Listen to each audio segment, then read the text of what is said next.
Part of that is receiving a drawdown from the Provincial Wildfire Coordination Officers or the Provincial Wildfire Coordination Center, PWCC or the PWCO, and that comes through a request of the site seeking out resources for structured defense in that area.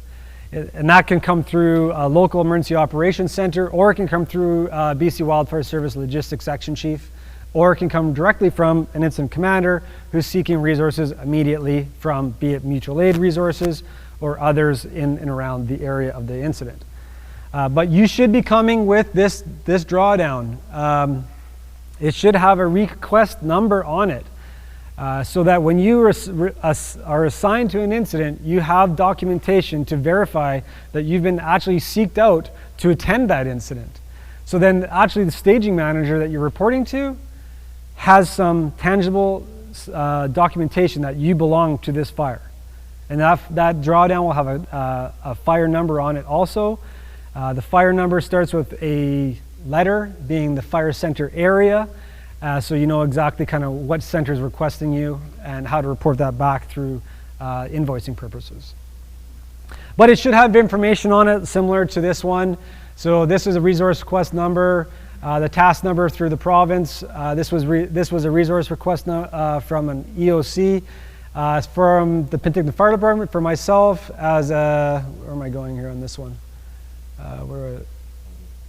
I was going as a div supervisor, division supervisor, and requested by our very own Bill Wasey coming out of the SPCO, which is the Provincial Wildfire Coordination Officer. And then I know exactly where I'm going and who I'm reporting to when I get there.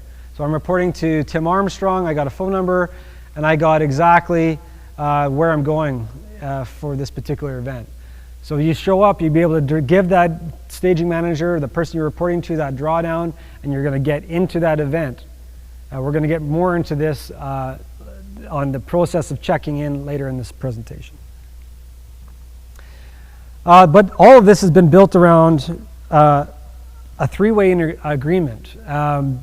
We are very fortunate to get away from all those old school mutual aid agreements from different fire centers all around the province, and we've integrated into one. So the Interagency Working Agreement for the province identifies the parameters, responsibilities, expectations, and code of conduct for deployment to wildfire interface fires for the province. And you, as an engine boss, need to know this intimately. Inside your student manuals is a tab with Interagency Agreement. Read it and be very clear on the code of conduct as we move forward in this course. So this agreement is with BC Wildfire Service, the Office of the Fire Commissioner who manages the administration and the finances, and the BC Fire Chiefs Association who is part of the deliverables of the engagement for this program also. So everybody sits at the table and comes together with the rates and frequencies and the administration of this program for the Interagency Agreement. And in fact, right now, it's under review for 2021. Yeah, thank you. So the question was, does it get updated every year? In fact, yes, it does. It gets reviewed every year, maybe not updated, but it absolutely gets reviewed each year by all three of those agencies participating. Just be aware of expectations. I mean, if you're on this list, you should know very clearly that there are some crew expectations. They must have the exterior firefighter through the provincial playbook. They should have at least the Wildland Firefighter 1 program, S100 too, also preferably. And they need to have the appropriate PPE. The last thing we want to see is people rolling up on a Type 1 engine coming out with SCBA and full turnout gear on for wildland operations. You should have that with you, but you shouldn't be dressed. You should be in your Nomex or your coveralls, not in rubber boots, because that's a lot. You're going to get turned around real quick if that ends up happening. A couple of things know before you go. You got to be self-sustainable. Read the agreement, 48 hours. And that means you may be eating granola bars if that's all you brought, because it is not the responsibility of the incident to take care of you for that first 48 hours. In fact, you may get redeployed within that 48 hours and have to reset that 48-hour window. So be very aware of that. You're going to be sleeping in tents, you're going to be sleeping on hard ground, you're going to be eating granola bars and drinking whatever you brought, and probably not showering for a couple of days. So just be mindful of that when you come out to these deployments. You're not always going to be put into a hotel room, but probably very infrequently will you be put into a hotel room. So be aware of that. Come prepared, and I would probably invest in some nice tents that you can actually stand up in, because when you get old like me, it's hard to get your pants on when on a two-person tent. For those of you who can probably relate to that, it's not that great. So being able to stand up in your tent's a really great thing to know. You've got to be in shape. This is no joke. This is a full day, 12, 14, 16-hour days in some cases. You have to be physically conditioned to be able to withstand that. And these aren't nice, cool spring days. These are 30+ degree days, high winds, no shade, smoke. The conditions aren't great. This isn't summer camp. This is wildland, like interface back in the woods, on like camping in an old landfill kind of concept. And you have to be tolerant to that and understand what you may be getting yourself into. This isn't a vacation. You're going to work, and you're going to go to work hard. So be aware of that. And if the staging manager or one of our OFC representatives, which we call A-reps, agency representatives, deem that you are unfit for duty, you will be turned around and sent home. Although there is statutory immunity, work-safe coverage is provided to you and your crews on deployment. I talked a bit about the drawdown. It's really important that you bring that with you, because if you don't bring it with you, we don't know if you're actually assigned to that event. And you can imagine there may be multiple complexes in the province at that time. You actually may be supposed to be on a different fire. And if you're going to a different event and you're required to be at this other fire, it doesn't work very well. So make sure your chief gets you that drawdown before you leave, or at least it's coming to you in an email on your device. I understand those initial attack moments where you're maybe responding on a mutual aid agreement. That is not a drawdown situation. That is initial attack, first operational period. Drawdowns aren't required. But if you're going to continue on that event, you better make sure that you're requested by the official agency, be it the local emergency operations center or the incident management team's logistics section chief or the ops chief that's requiring you to stay there. And if you're not required and you don't get the documentation, guess what? You're not getting paid for it. And I can tell you, your chief isn't going to like that. It is your responsibility to make sure that you do your administration. What you're going to learn also in this first session is there's documentation. This isn't just an attaboy, have fun kind of day. This is actually documentation, making sure that you're accountable for your timesheets and your reports to be submitted into your task force leader, which goes to your branch, and then eventually gets into the ops section chief and into plans, so that everybody understands what we are doing in structural defense to help move the incident forward for structural protection. Because all of that information is built into one document. It's called the Incident Action Plan, and that is produced by the plan section chief of the IMT.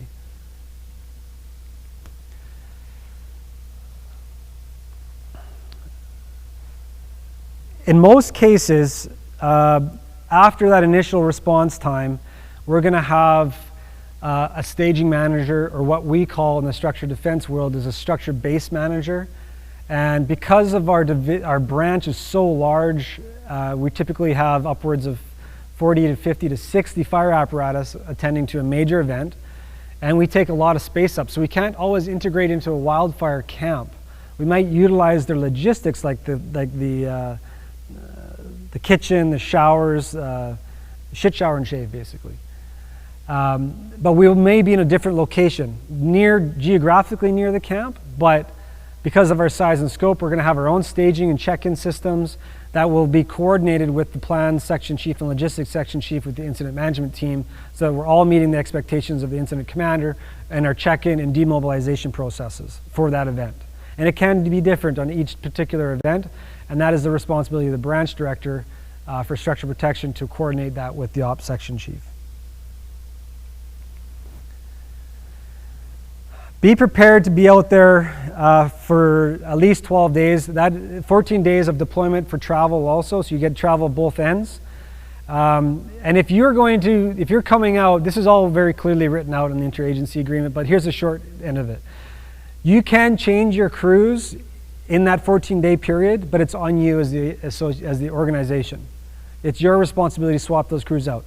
If you take that apparatus out of that event, your apparatus is demobilized. It doesn't come back as the same piece of apparatus. It gets a whole new number. So be aware of that. And if you're going to change out those crews and your engine is going to stay in that event, then that has to come with drawdowns. It has to come with appropriate paperwork. It has to be approved by the PWCO. And it also has to be approved by the incident. If the incident commander wants to demobilize structure protection, then we demobilize.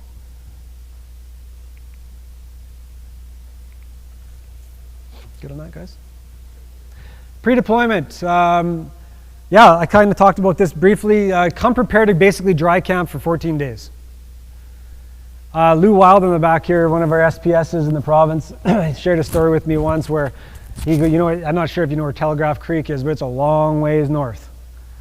And an experienced SPS shows up there with nothing but granola or muffins his wife baked him the night before.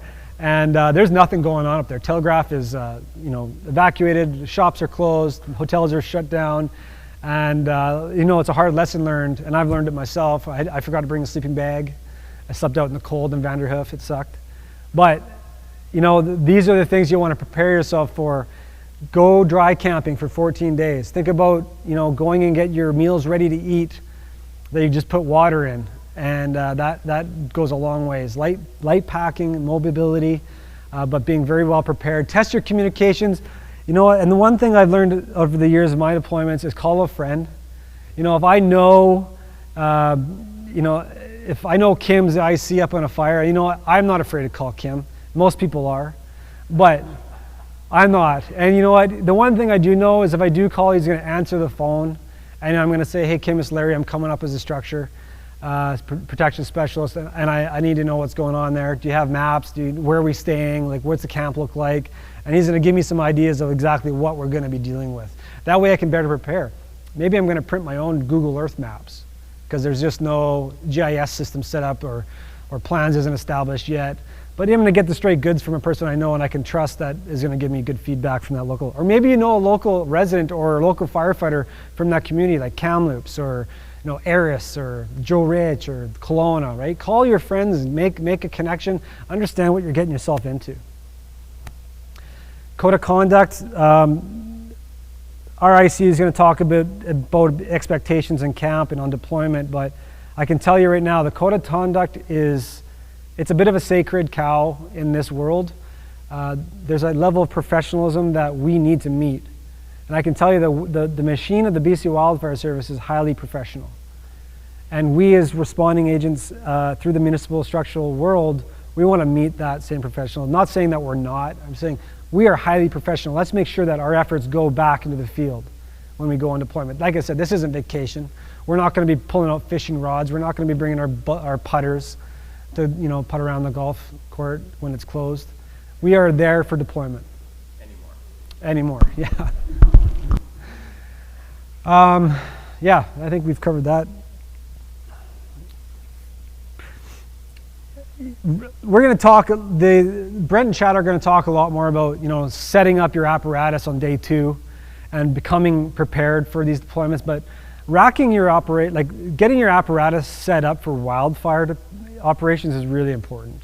Like, we're not pulling a pre-connect on a residential house fire here. We may be doing multiple lines off of our apparatus. You really want to be able to unload and reload your apparatus very rapidly. And I'll leave that to the Brent and Chad show on our tactics. But really think about when you're going on deployment, you're going on a wildfire deployment. You're not going to fight structure fires per se. You may end up doing that if there's a conflagration, but really we're trying to make sure that we have our apparatuses prepared for.